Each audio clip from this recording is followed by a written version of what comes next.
Welcome to Wit and Wire, the podcast that takes you behind the scenes to learn what it takes to be a great podcaster. I'm your host, Melissa Guller, and this is a short Season 1 wrap-up to talk about what we've learned and what's up next over here at Wit and Wire HQ, aka my studio apartment in Brooklyn.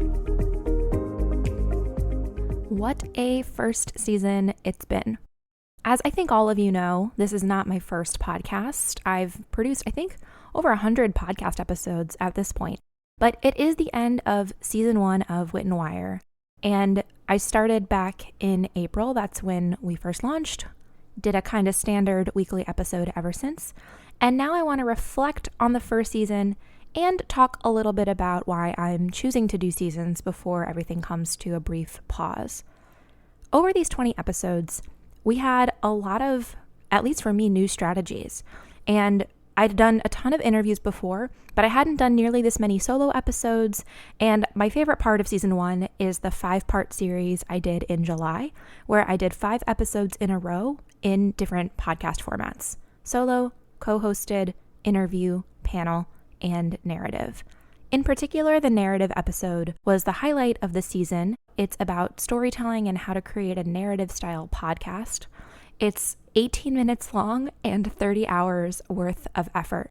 So it was a real creative endeavor and it really pushed me to learn new things, but I had a blast doing it.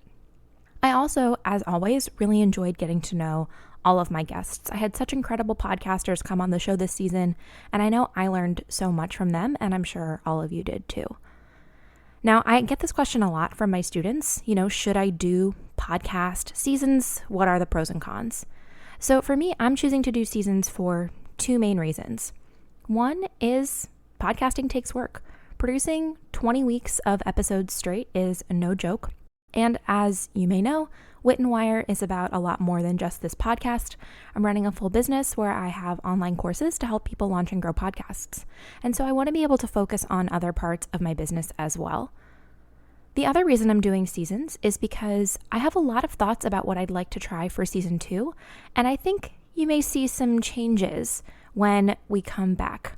Something that surprised me a lot about Season 1 is the fact that my most popular episodes were actually the ones where I went solo, in addition to the creative narrative episode I talked about earlier.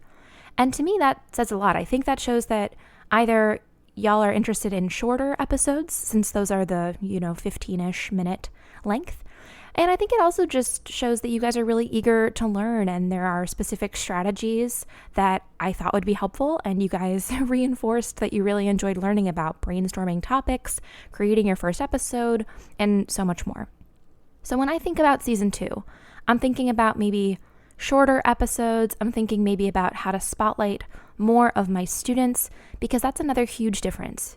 When I launched in April, I did have a handful of students and clients who had launched their podcast. But over summer 2020, I actually enrolled hundreds of students into my courses, which has been absolutely astounding. And in particular, some of the students who went through my flagship program, the Podcast Launch Accelerator, which I started for the first time in April, they've launched and they're now, out there podcasting in the world. And something that's a real goal for me and my bigger business is to spotlight more podcasters in my community and to really diversify the voices that all of us are hearing in the podcast world.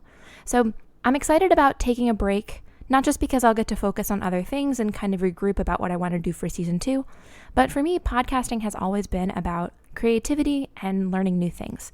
And so as I think ahead to Season 2, I know that I can't wait to try out some new strategies, some new things I haven't tried before, things that I've, had some students try out that are working really well for them that I can't wait to incorporate into my show. And I hope that it's not a long time before we were still in touch.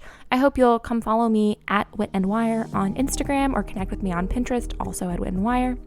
If you want to stay in touch truly, though, the best way is to get on my email list, which you can do by going to witandwire.com.